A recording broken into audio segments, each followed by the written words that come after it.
ব্রট to you by V-Guard, co-powered by Sensodyne ও ভিমল বলো কথা Keshari. Associate sponsor UltraTech cement.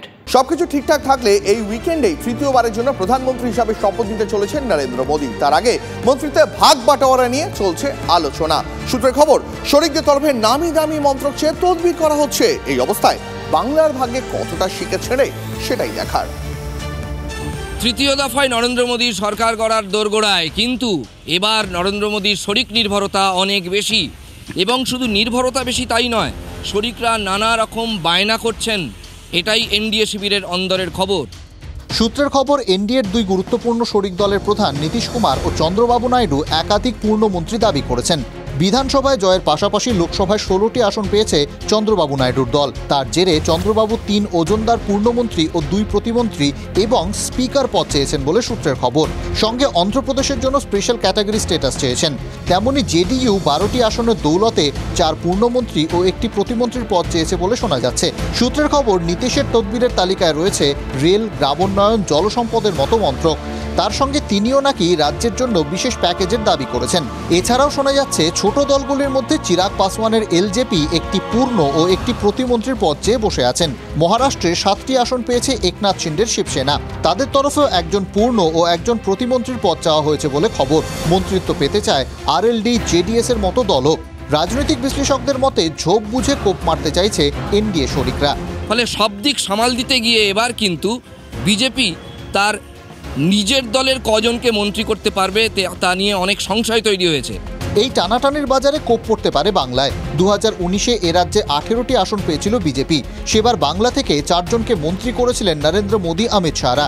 তবে কাউকেই পূর্ণমন্ত্রী করা হয়নি। এবার আসন সংখ্যা কমে দাঁড়িয়েছে 12-এ। ফলে এবার বাংলার সাংসদদের, বিজেপি সাংসদদের মন্ত্রিসভায় খুব কম দেখা যেতে পারে। যদি দেওয়াও হয় মন্ত্রিত্ব, বড়জোর 1 থেকে 2 জনকে, 2-এর বেশি আপাতত নয়। তাও আবার পূর্ণমন্ত্রী হওয়ার সম্ভাবনা অত্যন্ত কম। মন্ত্রী হলে কারা জায়গা পাবেন তা নিয়ে জোর চর্চা চলছে। বেশ কয়েকটি নাম ইতিমধ্যেই হাওয়ায় ভাসছে।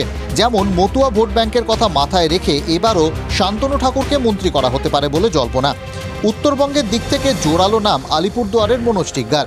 আবার এটাও শোনা যাচ্ছে সুকান্ত মজুমদারকে মন্ত্রী করে রাজ্য সভাপতির দায়িত্ব অন্য কাউকে দেওয়া হতে পারে। নাম ভাসছে প্রাক্তন বিচারপতি অভিজিৎ গঙ্গোপাধ্যায়েরও। তবে কোনো কিছুই চূড়ান্ত নয়। ইতিমধ্যেই কেন্দ্রীয় নেতৃত্বের ডাকে রাজ্যের 12 জন বিজেপি সাংসদই দিল্লি পৌঁছেছেন। 11টায় পার্লামেন্টারি বোর্ডের মিটিং আছে, এইভাবে যোগ দিতে হবে। মোদীজির শপথ আছে সোমবার। তৃতীয়বার প্রধানমন্ত্রী হচ্ছেন, ভারতবাসীর স্বপ্ন সফল হচ্ছে, এটুকুই বলা। সূত্রের খবর, মন্ত্রিত্বের বন্টন নিয়ে দফায় দফায় শরিক দলগুলোর সঙ্গে বৈঠক করছেন জেপি নাড্ডারা। বিজেপির ভেতরেও চলছে নানা হিসেব নিকেশ। ফলে এবার শরিকি চাপ বিজেপিকে প্রায় নাস্তানাবুদ করে দিচ্ছে। ওই যে সরকার গঠন হয়তো সম্ভব হবে, কিন্তু সরকার গঠনের পর মসৃণভাবে সেই সরকারকে পরিচালনার ক্ষেত্রে বেশ কিছু চ্যালেঞ্জেস থেকে যাবে। দিল্লি থেকে রাজা চট্টোপাধ্যায়ের রিপোর্ট, TV9 বাংলা।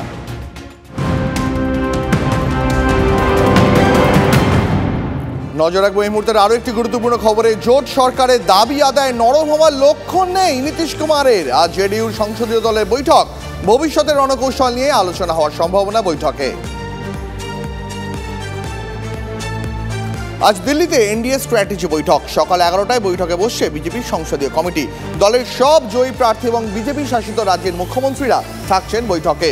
বাংলা থেকে নির্বাচিত 12 জন জয়ী বিজেপির প্রার্থী গতকাল রাতে দিল্লি পৌঁছে গেছেন। সূত্রের খবর, আজ আলাদা করে বাংলার কয়েকজন জয়ী প্রার্থীর সঙ্গে বৈঠক করতে পারে কেন্দ্রীয় নেতৃত্ব। আরো বিস্তারিত জানবো সহকর্মী নয়াদিল্লি থেকে আমাদের প্রতিনিধি জ্যোতির্ময় কর্মকারের কাছ থেকে। জ্যোতির্ময়, আজ এই বৈঠকের সারবত্তা বা নির্যাস কি বেরোতে পারে? দেখো, এই বৈঠক হচ্ছে মূলত প্রোটোকল অনুযায়ী। সকাল 9:30টার সময় জেডিইউ সংসদীয় দলের বৈঠক হবে। সেই জেডিইউ সংসদীয় দলের বৈঠকে সংসদীয় দলের নেতা কে হবেন সেই বিষয়টি ঠিক করা হবে। সকাল 10টায় বিজেপি সদর দপ্তরে বিজেপির নবনির্বাচিত সাংসদদের নিয়ে বৈঠক ডাকা হয়েছে, যে বৈঠকে বিজেপির মুখ্যমন্ত্রীরাও থাকতে পারেন। এবং সেই বৈঠক থেকে যে খবর আমরা পাচ্ছি, বিজেপির নেতা কে হবেন, অর্থাৎ নরেন্দ্র মোদীকে বিজেপির সংসদীয় দলের নেতা হিসেবে নির্বাচিত করা হবে। এর পরবর্তী ক্ষেত্রে মূল বৈঠক সকাল 11:15-তে সংসদের সেন্ট্রাল হলে শুরু হবে এনডিএর বৈঠক, যেখানে এনডিএর নবনির্বাচিত সাংসদরা তো থাকবেনই, বিজেপি শাসিত এবং এনডিএ শাসিত প্রত্যেকটি রাজ্যের মুখ্যমন্ত্রীরা সেখানে উপস্থিত থাকবেন। এবং তার পাশাপাশি যে খবর আমরা পাচ্ছি যে সেখানে বিরোধী শাসিত রাজ্যে যে যারা বিরোধী দলনেতা রয়েছেন, অর্থাৎ বিজেপির যারা বিরোধী দলনেতা তারা থাকবেন, মুখ্যমন্ত্রীরা থাকবেন। এবং সেই বৈঠক থেকে যেটা গুরুত্বপূর্ণ বিষয় তা হচ্ছে প্রধানমন্ত্রী নরেন্দ্র মোদীকে এনডিএর দলনেতা হিসেবে এবং প্রধানমন্ত্রী হিসেবে মনোনীত করা হবে। এবং পাশাপাশি আরেকটি আলাদা করে বৈঠক হবে, যে বৈঠকে নরেন্দ্র মোদী থাকবেন, বিজেপির সিনিয়র নেতৃত্ব থাকবেন, চন্দ্রবাবু নাইডু এবং তার পাশাপাশি একনাথ শিন্ডে, নীতিশ কুমার তারা থাকবেন। এই বৈঠকের পরেই একেবারে সিনিয়র নেতাদের নিয়ে প্রধানমন্ত্রী নরেন্দ্র মোদী যাবেন রাষ্ট্রপতির কাছে এবং সাংসদদের স্বাক্ষর সম্বলিত ডকুমেন্ট তিনি তুলে দেবেন, অর্থাৎ সমর্থন পত্র তিনি তুলে দেবেন এবং তিনি সরকার গঠনের জন্য ক্লেম করবেন। অর্থাৎ আজকে যেটা সবথেকে বড় খবর, সরকার গঠনের আবেদন আজই জানাতে চলেছেন প্রধানমন্ত্রী নরেন্দ্র মোদী। এনডিএর যে বৈঠক, সেই বৈঠকের পরেই তিনি রাষ্ট্রপতি ভবনে যাবেন এবং তিনি সরকার গঠনের জন্য আবেদন জানাবেন। জ্যোতির্ময়, এর পাশাপাশি বাংলা কজন মন্ত্রী পাচ্ছে সেটাও তো আজকের বৈঠকের পরেই অনেকটা পরিষ্কার হয়ে যাবে। দেখো, আপাতভাবে এই মুহূর্তে 9 জুন প্রধানমন্ত্রী নরেন্দ্র মোদী শপথ নেবেন, সেই বিষয়টির দিকে গুরুত্ব রাখছেন এই মুহূর্তে সরকার। দ্বিতীয় যে বিষয়টি গভর্নমেন্ট ফরমেশনের ক্ষেত্রে সব থেকে বেশি গুরুত্বপূর্ণ এই মুহূর্তে শরিকি কাটা মেটানো, কারণ জেডিইউ এবং টিডিপি তাদের যে এক্সপেকটেশন, সেই এক্সপেকটেশন সামাল দেওয়াই সব থেকে বেশি গুরুত্বপূর্ণ। অবশ্যই বাংলার যে 12 জন সাংসদ আসছেন এবং সুকান্ত মজুমদার নিজে থাকছেন, শুভেন্দু অধিকারী নিজে থাকছেন, তারাও কেন্দ্রীয় নেতৃত্বের সঙ্গে কথা বলার চেষ্টা করবেন। কিন্তু বাংলা থেকে কতজন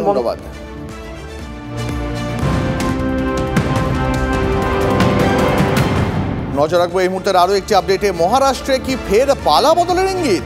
অজিত সঙ্গ ত্যাগ করে শরদ শিবিরে ঘর ওয়াপসির ভাবনা 15 জন বিধায়কের। 90 এনসিপি নেতা অজিত পাওয়ারের দাবি দল ঐক্যবদ্ধই রয়েছে। ভোট হিংসার জন্য রাজ্যে কেন্দ্রীয় বাহিনী রেখে দেওয়ার সিদ্ধান্ত নিয়েছে নির্বাচন কমিশন, আর তাতেই মাথায় হাত পড়েছে এ রাজ্যের সরকারি স্কুলগুলির শিক্ষক শিক্ষিকাদের। ক্লাসরুম এখন কেন্দ্রীয় বাহিনী দখলে। গরমের ছুটির পর কোথায় হবে স্কুল? এমনিতেই স্কুলের সিলেবাস শেষ করতে গিয়ে হাঁসফাঁস দশা, তার মধ্যে স্কুলই যদি সময় মতো না খোলে তাহলে তো বিপাকে পড়বে হাজার হাজার পড়ুয়া।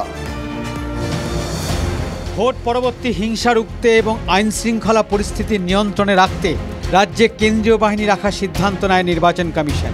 আগামী 17 জুন পর্যন্ত বাংলায় থাকবে 400 কোম্পানি কেন্দ্রীয় বাহিনী। এই মুহূর্তে জওয়ানরা থাকছেন বিভিন্ন সরকারি স্কুলে, আর এতেই বিপাকে পড়েছে স্কুল কর্তৃপক্ষ।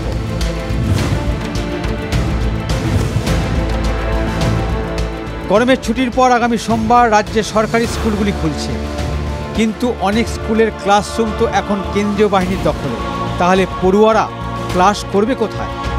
সময়ে ক্লাস শুরু না হলে সিলেবাসই বা শেষ করবে কিভাবে? কি শহর কি গ্রাম, সর্বত্রই একই ছবি। এই নিয়ে চিন্তায় স্কুল কর্তৃপক্ষ।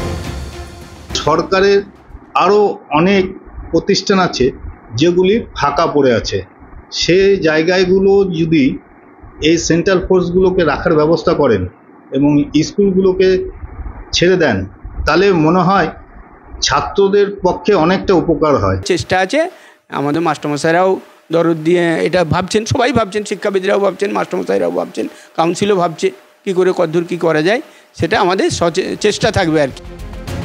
ভোটের সময় কেন্দ্রীয় বাহিনী থাকার কারণে স্কুলগুলির বেহাল দশা। ক্লাসরুম থেকে শৌচালয় কার্যত ব্যবহারের অযোগ্য হয়ে রয়েছে বলে অভিযোগ স্কুলের শিক্ষক শিক্ষিকাদের।